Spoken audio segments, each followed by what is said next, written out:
Hai, nama saya Nurul Atira binti Zakaria daripada Sekolah Menengah Imtiaz Yayasan Terengganu Kemaman.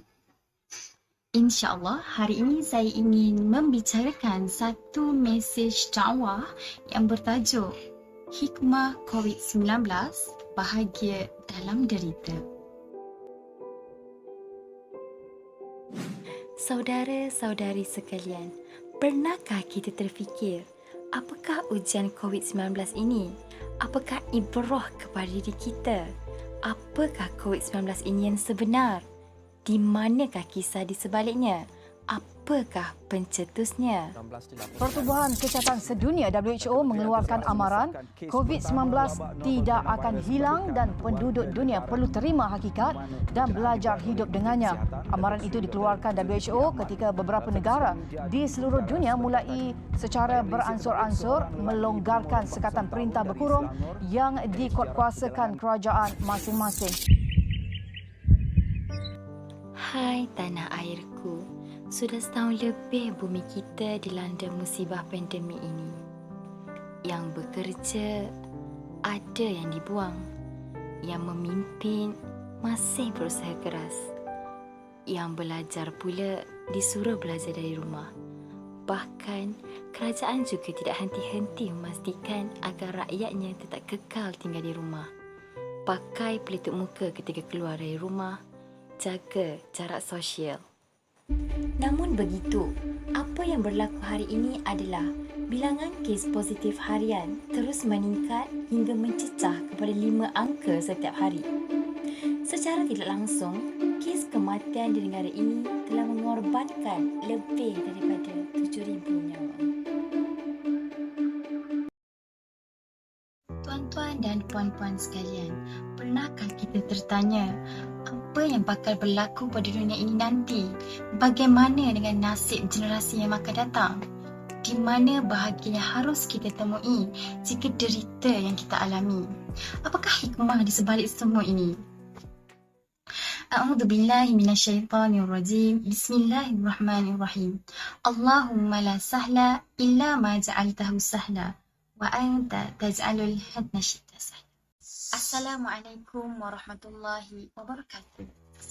Hadirin hadirat, semenjak Pertubuhan Kesihatan Sedunia WHO mengiktiraf bahawa penyakit COVID-19 ini sebagai satu pandemik, telah timbul pelbagai spekulasi persoalan dari seluruh pelosok dunia yang mengatakan, benarkah wabak ini merupakan agenda Yahudi atau fitnah Dajjal, atau merupakan salah satu perancangan yang telah dirancang oleh seseorang.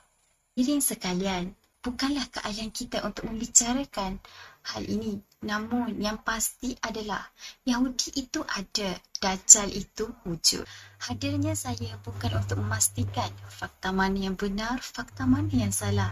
Tetapi saya ingin mengajak kepada kalian semua untuk bersama saya kita gali hikmah yang dapat kita temui di sebalik ujian COVID-19 ini. Persoalannya, apakah hikmah yang dapat kita ambil dari kejadian ini? Tuan-tuan dan puan-puan, pernahkah kita bertanya atau terfikir, ujian yang Allah hadirkan kali ini menyebabkan kita seluruh umat manusia, tidak terkecuali satu orang pun, terpaksa tinggal di dalam rumah dalam waktu tempoh yang agak lama. Hal ini kerana tidak lain tidak bukan Allah Subhanahu Wa Taala ingin kita kembali kepadanya, kembali kepada Sang Pencipta, selaras dengan dalil Al-Quran dalam surah Az-Zariyat ayat 56 yang bermaksud, dan tidaklah aku menciptakan jin dan manusia itu melainkan untuk beribadat padaku. Setiap hari, 17 kali sehari, kita umat Islam berdoa kepada Allah dengan mengatakan bahawa hanya kepada Allah kita beribadah dan hanya kepada Allah kita mohon pertolongan.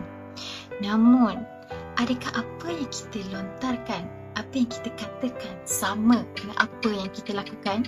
Tuan-tuan dan puan-puan, mengapa aspek ibadah yang ingin saya tekankan? Berdasarkan kajian Dr. Fadlah Kamsah pada tahun 2019 yang menyatakan bahawa 80% umat Islam di Malaysia tidak menyempurnakan solat 5 waktu mereka.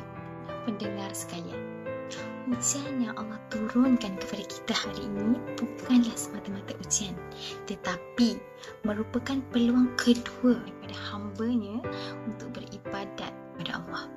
Ujian ini dapat kita klasifikasikan kepada 3 jenis. Pertama, ujian yang dianggap sebagai musibah yang Allah turunkan kepada seseorang sebagai satu proses pengampunan dosa. Yang kedua adalah ujian yang dianggap bala ataupun balasan yang Allah turunkan kepada seseorang sebagai satu timbal balas di atas kejahatan yang dilakukan.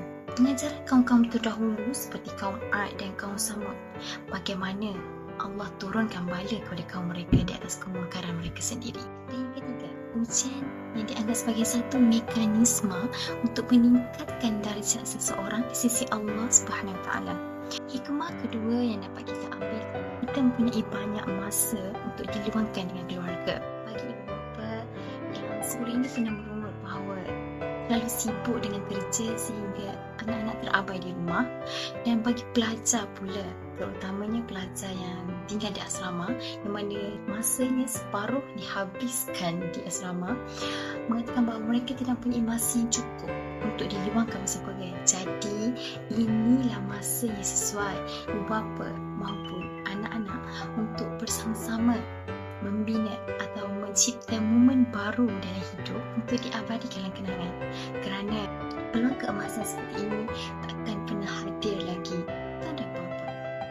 Untuk makan durian, kita perlu tanam benih durian. Untuk makan manggis, kita perlu tanam benih manggis. Begitu juga dengan sabar dan tenang. Keduanya perlu disemai dari kecil untuk digunakan dengan baik. Allah tahu apa yang kita tahu. Allah tahu apa yang kita tak tahu.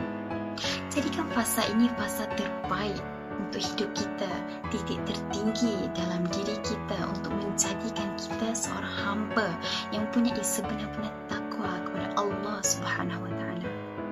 Cubit paha kiri paha kanan terasa, tepuk dada kiri biar iman yang terasa. Wabillahi taufiq wal hidayah. Wassalamualaikum warahmatullahi wabarakatuh.